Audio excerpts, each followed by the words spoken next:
करता हूँ।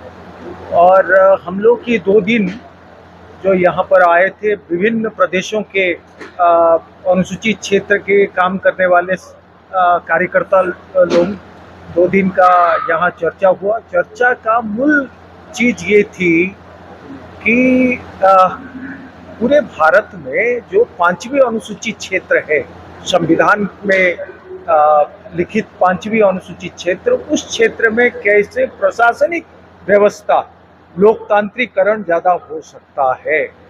और लोकतांत्रिकरण मतलब कि किस तरह से शासन प्रशासन व्यवस्था में 2 सरकार की गठन हो सकता है, ग्रामीण स्तर पर ग्राम सरकार और जिला स्तर पर सुशासी जिला सरकार।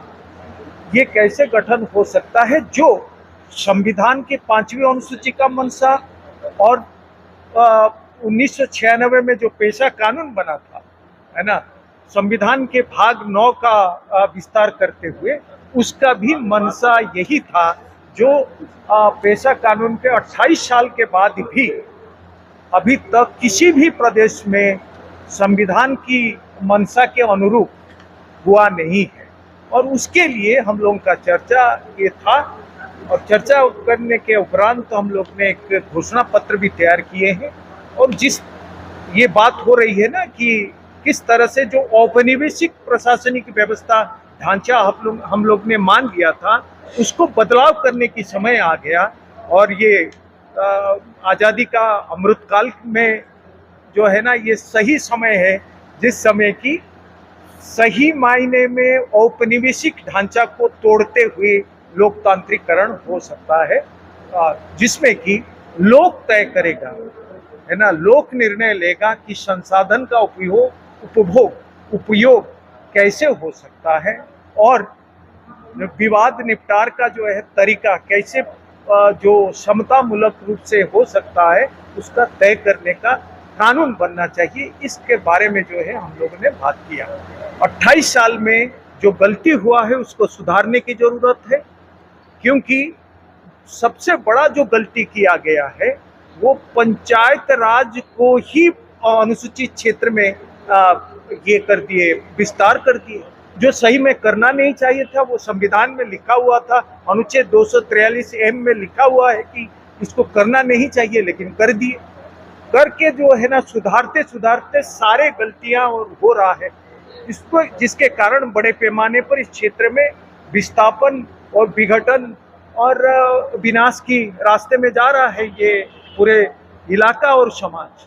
तो इसको रोकने के लिए संविधान सम्मत जो ढांचा है, जो 5वीं अनुसूची और पेशा, और उसको पेशा की बात को वन अधिकार मान्यता कानून भी उसको आगे ले गया, उस ढांचे को पुनः जो है ना प्रस्तापित करें, ताकि प्रशासनिक व्यवस्था लोकतांत्रिकरण, ये मूल रूप से है। और इसके लिए एक मलाजखंड घोषणा पत्र भी जो है ना हम सारे लोग मिलके तैयार किए हैं, स्वीकार किए हैं, जिसको कि पूरे और भी प्रदेश में इसको बांटा जाएगा और इस पर चर्चा भी होगी।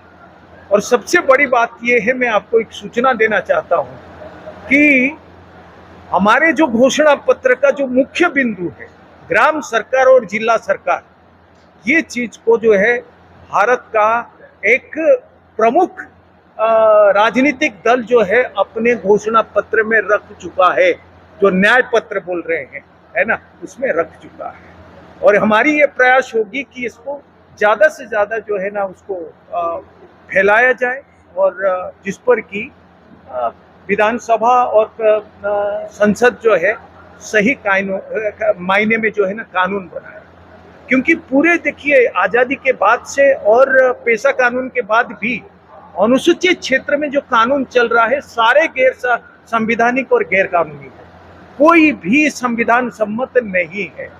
क्योंकि देखिए जब पार्लियामेंट ने कानून बनाते हुए ये बोला था 243 ग में कि जब तक संसद कानून नहीं बनाएगा अनुसूचित क्षेत्र की शहरी इलाके में जो है वो, तब तक जो है ना वहाँ ये कानून नहीं बनाएगा तो कोई चीज नहीं होना चाहिए।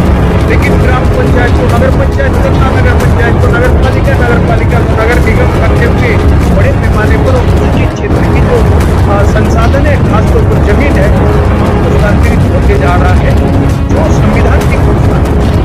तो इसीलिए ये जो उन्नत काल चल रहा है भारत में, इस समय में जो है ना संविधान को पुनर्प्रतिष्ठा किया जाए और खासतौर पर अनुसूचित क्षेत्र में किया जाए, ये मंशा है। दूसरा इसमें जो महत्वपूर्ण बात है कि पूरे अभियान को जितना मतलब तैयार हुआ है उसका मतलब देशव्यापी बनाने के लिए, राष्ट्रीय अभियान चलाने के लिए जो देश भर के जनसमझ है वो साथ नहीं, हमारे साथ महानौतर के जनप्रतिनिधि भी आज शामिल हुए हैं, कल से शामिल हुए हैं। उन्होंने भी अपनी इच्छा व्यक्त की है कि हम सदन में इस बात को उठाएं, हम अपने जो अधिकारी हितों की बात है वो हम सब मिलकर कैसे इस बात को करेंगे। हम योजना तैयार किया है। हम लोगों ने ये भी सोचा है कि हम इस प्रकार से अलग अलग राज्यों में आज राज घंटे हुआ है तो आगे चलकर करेंगे, महाराष्ट्र और काम तरीके से फैलाएंगे। नाम संबंधित है जो अभी तक नहीं हो पाया है उन कामों को सरकार स्वीकार करे, दबाव बनाने का काम करे। देश भर से जो आसपास है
वास्तविक हक ना मिल सके। एक झुंझुना पकड़ा दिया गया है कि सरकार जो है आदिवासियों के हित में उनके हक और अधिकार के लिए पेसा एक्ट लागू किया है, जिसके आधार पे वो अपने गांव का विकास कर सकेंगे। लेकिन आप वास्तविकता में क्या देख रहे हैं? कुछ नहीं।